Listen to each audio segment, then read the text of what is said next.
तो दोस्तों, ईरान पर हो गया सबसे बड़ा हमला। इजराइल के अगले कदम से कांपने लगे खेमनई। लेकिन क्या है वह ऑक्टोपस वॉर, जिसमें ईरान ने इजराइल को फंसा दिया और अब ईरान ने दुनिया को दिखाया सबसे बड़े खतरे का डर।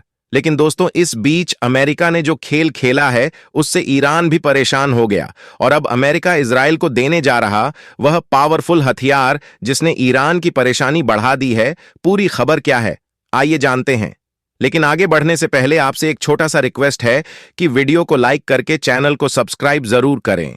दरअसल ईरान और इजराइल के तनाव के बीच शनिवार को ईरान पर भारी साइबर हमले हुए हैं, जिससे सरकार की लगभग तीनों शाखाएं तबाह हो गईं।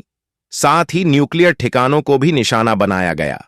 वहां की न्यायपालिका, विधायिका और कार्यपालिका शाखा भारी साइबर हमलों की चपेट में आ गई हैं और उनकी इंफॉर्मेशन को हैक कर लिया गया है।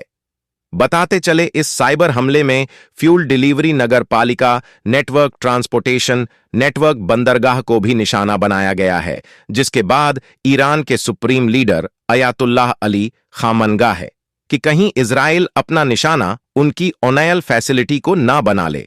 ऐसे में सवाल यह आ रहा है कि इजराइल का अगला कदम क्या होगा। तो आपको बता दें, इजराइल ईरान को आर्थिक चोट पहुंचाने के मूड में है, जिसके चलते ईरान को यह डर सता रहा है कि इजराइल उनके सबसे मुख्य मणि सोर्स यानी तेल के कुएं खर्ग को अपना निशाना बना सकता है। और अगर आपको नहीं पता तो बता दें कि ईरान के तट से 25 किलोमीटर दूर स्थित फारस की खाड़ी में खर्ग द्वीप मौजूद है, जहां से ईरान अपने देश का 95% तेल एक्सपोर्ट करता है और यहां से ईरान हर रोज 3 मिलियन बैरल तेल का प्रोडक्शन कर रहा है, जिस वजह से खर्ग द्वीप ईरान के लिए काफी मायने रखता है। जबकि इससे पहले ईरान ने कहा था कि अगर उसका कट्टर दुश्मन इजराइल हमला करता है तो वह अपनी सर्वोच्च प्राधिकार की रक्षा के लिए पूरी तरह तैयार है। और देखा जाए तो मिडिल ईस्ट का क्षेत्र इस समय दुनिया भर में जंग का अखाड़ा बना हुआ है। जहां पिछले साल अक्टूबर में हमास और इजराइल के बीच शुरू हुआ यह जंग अब लेबनान से होता हुआ ईरान तक पहुंच गया है, जहां पिछले दिनों इजराइल पर बम बरसाकर ईरान की भी जंग में एंट्री हो चुकी है। और अब हिजबुल्लाह के समर्थन में ईरान के सर्वोच्च नेता अयातुल्लाह खाम ने इजराइल को खत्म करने की बात कही है। और जब ईरान ने इजराइल पर 200 से अधिक मिसाइलें दागी तो दुनिया की नजर इस बात पर टिकी थी कि इजराइल तुरंत बदला लेगा, लेकिन ऐसा नहीं हुआ। इजराइल बहुत बार ईरान को धमकी तो दे चुका है, लेकिन वह अभी तक हमला नहीं कर पाया है। दरअसल मिडिल ईस्ट में ईरान बहुत बड़ी चाल चल, जिसके तहत इजराइल पर लगातार इराक, यमन, लेबनान और गाजा से हमले करवा रहा है। इस तरह से इजराइल के लिए यह तय कर पाना मुश्किल हो जाएगा कि वह इन हमलों से अपनी जमीन को बचाए या फिर ईरान पर हमला करे। लेकिन गौर करने वाली बात यह है कि ईरान अब अरब देश के नागरिकों को इजराइल के खिलाफ हथियार उठाने की तैयारी करवा रहा है। जहां ईरान ऑक्टोपस युद्ध के नीति के तहत अरब नागरिकों के भीतर कट्टरवाद भरकर इजराइल की जमीन पर हमला करने की तैयारी कर रहा है।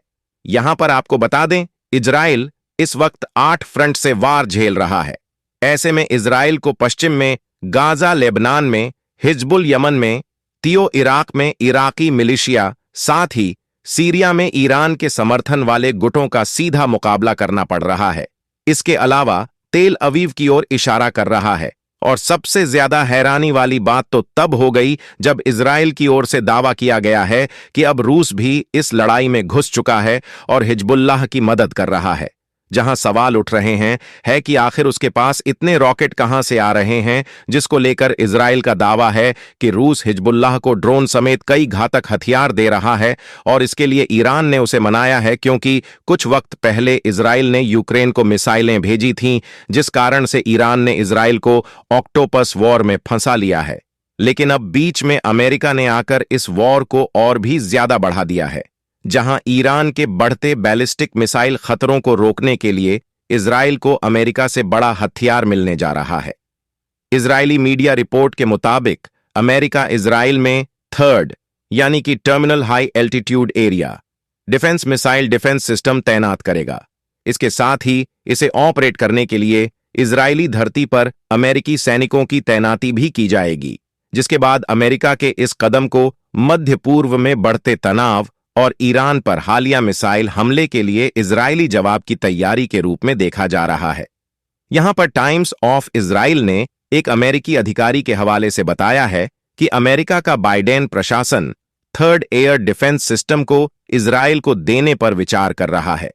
हालांकि अधिकारी ने कहा कि अभी तक फैसला नहीं लिया गया है, जबकि अमेरिका ने मध्य पूर्व और यूरोप में कई तरह की मिसाइल डिफेंस सिस्टम तैनात किए हैं, जिनमें पेट्रियट सिस्टम भी शामिल है। पर सवाल यह है कि आखिर यह थर्ड मिसाइल डिफेंस क्या है जिसको अमेरिका इजराइल में तैनात करने जा रहा है। तो आपको बता दें, थर्ड सिस्टम को अमेरिकी बैलिस्टिक मिसाइल डिफेंस का मध्य स्तर माना जाता है। यह एक मोबाइल सिस्टम है जो वायुमंडल के अंदर और बाहर बैलिस्टिक मिसाइलों को हराने में सक्षम हिट टू किलर इंटरसेप्टर को फायर करती है। और एक रिपोर्ट के अनुसार अमेरिकी सेना के पास 7 थर्ड बैटरिंग बैटरी में 6 ट्रक, माउंटेड लॉन्चर 48 इंटरसेप्टर रेडिया और रडार इक्विपमेंट होते हैं, जिसे ऑपरेट करने के लिए 50 सैनिकों की जरूरत होती है। और अगर आपको नहीं पता तो बता दूं, साल 2019 में सऊदी अरब की तेल सुविधाओं पर ईरान के हमले के बाद अमेरिका ने सऊदी अरब को अतिरिक्त क्षमताएं भेजीं, जिसमें टीटीएच एड सिस्टम शामिल था। जबकि 1 साल पहले अमेरिकी रक्षा सचिव लॉयड ऑस्टिन ने अमेरिकी सेना की सुरक्षा बढ़ाने और इजराइल की रक्षा में सहायता के लिए मध्य पूर्व के आसपास स्थानों पर एक थर्ड बैटरी और अतिरिक्त पेट्रियट बटालियन की तैनाती का आदेश दिया था, जिसमें थर्ड बैटरी को सऊदी अरब में, जबकि पेट्रियट सिस्टम को सऊदी अरब, कुवैत, जॉर्डन, इराक, कतर और यूएई में तैनात किया जाना था।